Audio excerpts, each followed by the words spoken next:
Celebration of Easter, we recognize once again the great victory of the cross.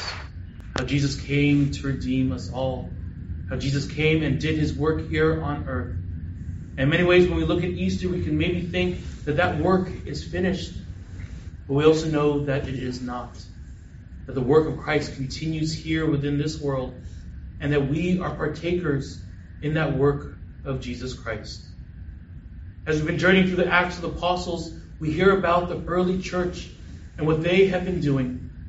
On last Saturday's first reading, the church was so busy, the apostles were so busy, that they called forth 7 men to be the first deacons of the church, to continue that work. And in the last couple of days, we've been journeying with St. Stephen, proclaiming that gospel message, proclaiming Jesus Christ, challenging those around him in terms of how they're living their lives. And what happens to him because of his great work? He is stoned. He is martyred.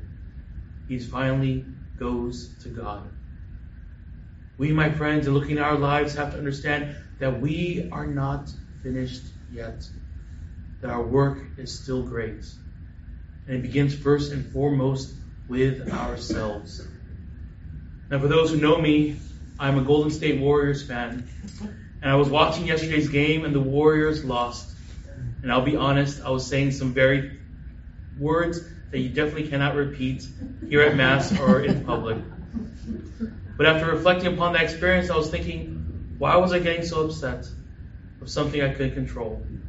I know it's something within myself I do have to change. And when we look at our lives, what are those things that we can change, my friends? Do we always get upset here at work with our colleagues, with our co-workers? How can we demonstrate that patience to one another? How can we demonstrate that gift of ourselves to one another in all situations?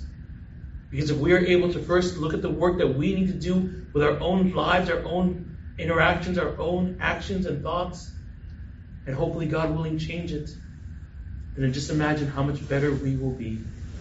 How we then can continue that work of Jesus Christ. And that's why we gather for Mass.